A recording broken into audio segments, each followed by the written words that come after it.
না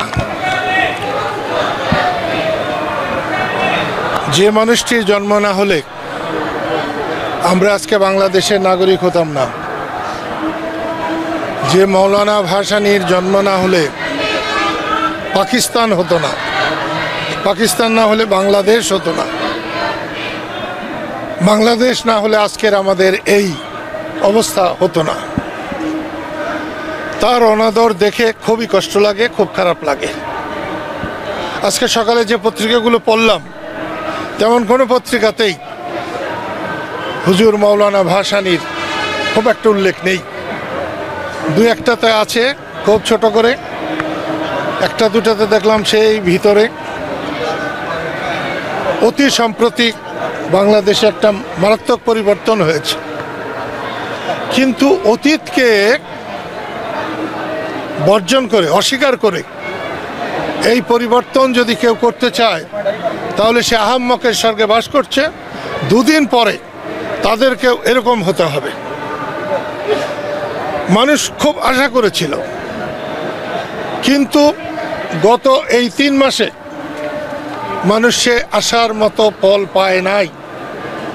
সাধারণ মানুষের যে উপার্জন, তারা বাজারে যেতে পারছে না, তারা স্ত্রী পুত্র পরিবার নিয়ে খেতে পাচ্ছে না ভালোভাবে।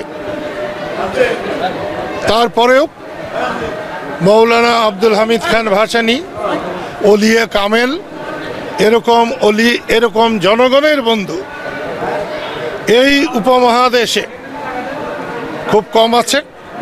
আমি আল্লাহর কাছে প্রার্থনা করি আল্লাহ যেন তাকে ব্যস্তবাসী করেন এবং তার উসিলায় বাংলাদেশের মানুষকে শান্তিতে রাখেন। যারা সরকার চালাচ্ছেন আমি তাদেরকে অনুরোধ করব তারা যেন দেশের মানুষের কথা বিবেচনা করেন। ক্ষমতা কারো জন্য চিরস্থায়ী নয়, যারা ছিলেন তাদের জন্য যেমন নয়, আজকে যারা এসেছেন তাদের জন্য চিরস্থায়ী নয়।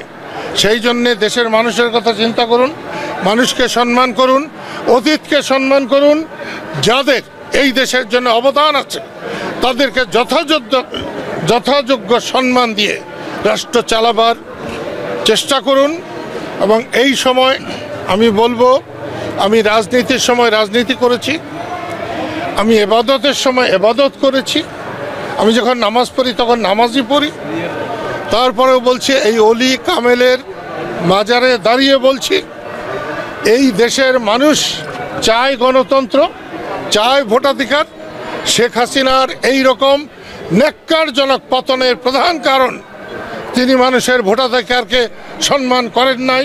পরপর বেশ কয়েকবার মানুষকে সঠিকভাবে ভোট দিতে দেন নাই, যার ফল এটা হয়েছে। এবং দীর্ঘ সময় মানুষকে ভোটাধিকার ছাড়া রাখলে এখন যারা আছে তাদের পরিণতও খুব ভালো হবে না, এটাই আমার বিশ্বাস। আপনাদের আজকের এই শুভ দিনে হুজুর মৌলানা ভাসানীর 48তম মৃত্যুবার্ষিকীতে আমি আপনাদের সবাইকে আমার পক্ষ থেকে, টাঙ্গাইলবাসীর পক্ষ থেকে সারা দেশবাসীকে অভিনন্দন জানাই এবং তার জন্য দোয়া করবার আহ্বান জানাচ্ছি। খোদা হাফেজ।